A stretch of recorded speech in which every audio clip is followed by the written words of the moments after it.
ঘেমে পুরাই শেষ। যে পরিমাণ রোদ পড়ছে, রোদের অনেক তাপ। এই যে এইগুলা ওল তুলেছি, এই যে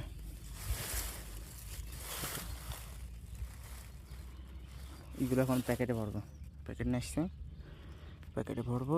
ভরে এই যে ভুইতে যাইতো দেখছেন যে এই ডাল ডোল পেঁপে গাছের ডাল যেগুলো মারা গেছিলো, সেই পেঁপে পড়ে গেছে শুকায়।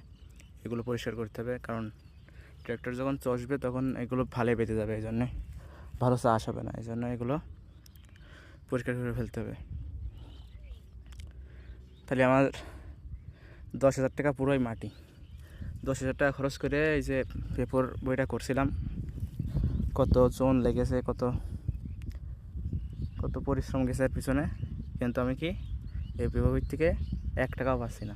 2টো পেঁপো হয়েছে, আর ওই যে একটা কেবল ধর আসছিল। ওই সময় বৃষ্টি আসছে প্রচুর পরিমাণে, এই সারা বিলে আপনার পানি বেঁধে গেছিলো। পানি বেঁধার কারণে পেঁপো আবার পানি মনে করেন যে বাঁচতে পারে না। পানি লাগলে তো গাছের গোড়া পচে যায়, যে কারণে সব গাছগুলোই মারা গেছে। যে আমাদের পাশের ভুঁইও, এই যে আমার এক দাদাদের ছিল এখানে, তারপরে ওই যে ওই পাশে ছিল আরেকজনদের, তারপরে এই যে টাওয়ারের ভুঁই দেখছেন, এই টাওয়ারের ভুঁইতেও ছিল পেঁপো গাছ, তো কারোরই পেঁপো হয়নি।